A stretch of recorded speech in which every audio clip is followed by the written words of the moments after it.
क्या भारत ने कभी यह कबूल किया था कि हमारे बिल्कुल पड़ोस में किसी दूसरी सत्ता को कोई भूमिका निभाने का वैध अधिकार हासिल है?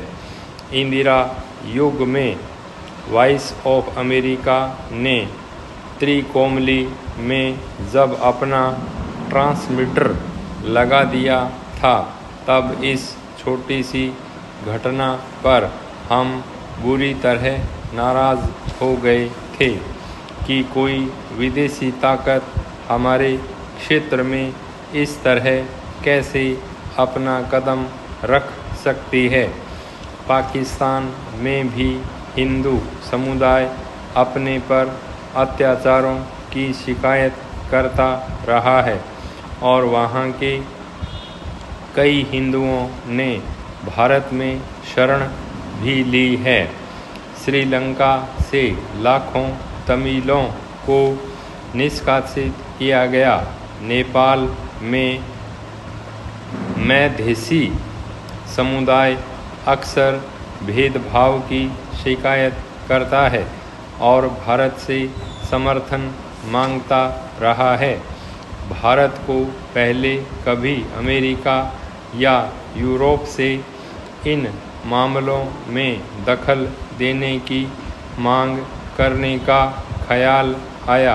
अंतिम सवाल, क्या हम यह मानते हैं कि बांग्लादेश में अमेरिका हमसे ज़्यादा वज़न रखता है, जबकि हमारा उच्चायोग और हमारे 4 वाणिज्य दूतावास हर साल करीब 20 लाख बांग्लादेशियों को वीज़ा जारी करते हैं?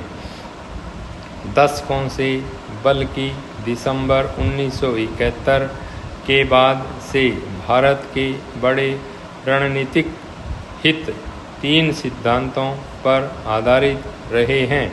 पहला यह कि भारत की भौगोलिक सीमाओं में कोई कटौती नहीं होनी चाहिए। दूसरा, अपने परमाणु हथियारों या जिसे रणनीतिक थाती कहते हैं, उन पर भारत का पूरा अधिकार होना चाहिए। और तीसरा, भारतीय उपमहादेश की अपनी अहमियत है। पिछले 53 वर्षों में 12 प्रधानमंत्रियों के तहत इन सिद्धांतों को स्थापित, विस्तृत व मजबूत किया जा चुका है। लेकिन तीसरे सिद्धांत पर अब सवाल है। यह 1980 के दशक वाला भारत नहीं है। हमारी अर्थव्यवस्था अब $4 ट्रिलियन वाली होने जा रही है और जल्दी ही हम दुनिया की तीसरी सबसे बड़ी अर्थव्यवस्था बन जाएंगे। P5 देशों के बाहर भारत ही ऐसा है जिसके पास परमाणु मिसाइलों से लैस पनडुब्बियां हैं।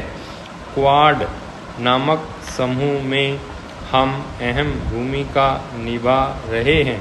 हमारा मानना है कि हम यूक्रेन में अमन कायम करवाने की नैतिक अहमियत और रणनीतिक वज़न रखते हैं।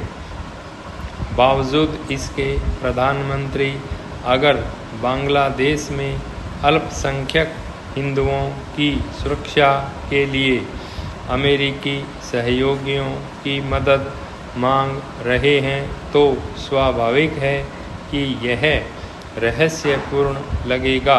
यह अमेरिकी वर्चस्व को कबूलना है जिसे भारत चुनौती देता रहा है। बांग्लादेश में अल्पसंख्यक हिंदुओं के साथ जो व्यवहार हो रहा है वह बेशक चिंताजनक मसला है। इसकी वजह यह है कि 1950 में पाकिस्तान के वज़ीर-ए-आज़म लियाकत अली खान ने अल्पसंख्यकों के साथ सलूक के मसले पर जवाहरलाल नेहरू के साथ हुए समझौते का पालन नहीं किया। अक्टूबर 1951 में ही उनकी हत्या कर दी गई और पाकिस्तान ने दो स्वतंत्र देशों के बीच हुए ऐसे वादे की पवित्रता को महत्व नहीं दिया। पूर्वी पाकिस्तान में 1971 के जनसंहार के कारण भारत में शरण लेने वाले 1 करोड़ से ज़्यादा लोगों में से लाखों हिंदू वापस नहीं लौटे। इसके अलावा 1950 और 1960 के दशकों में भी वहाँ से हिंदुओं के पलायन होते रहे। लेकिन तथ्य यह है कि 1970 के दशक में यह पलायन काफ़ी घटा और अंततः रुक गया। शेख हसीना का 15 साल का शासन हिंदुओं के लिए सबसे शांतिपूर्ण दौर रहा और उनमें से कुछ लोगों को सत्ता तंत्र में प्रमुख पद भी मिले। लेकिन उस दौर में भी दंगे या हमले बात बात पर होते रहते थे। 2013 में बांग्लादेश सुप्रीम कोर्ट ने जब जमात-ए-इस्लामी के चुनाव लड़ने पर प्रतिबंध लगा दिया तो हिंदुओं और उनके मंदिरों पर भीड़ ने हमले किए।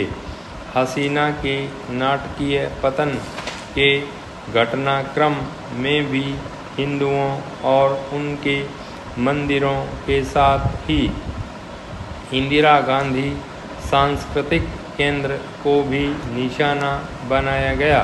लेकिन अंतरिम सरकार ने बड़े बयान देकर कुछ सुरक्षा का माहौल लौटाया है। इतनी तत्परता से इसलिए भी कदम उठाए गए क्योंकि भारत ने सख्त रुख अपनाया। भारत विरोधी भावनाएं सड़कों पर चाहे जितनी उबल रही हों, बांग्लादेश के शासक वर्ग को एहसास है कि भारत के साथ उनके रिश्ते कितने महत्व रखते हैं। बांग्लादेश में हिंदुओं को सुरक्षा दिलाने के लिए भारत के पास पर्याप्त प्रभाव है।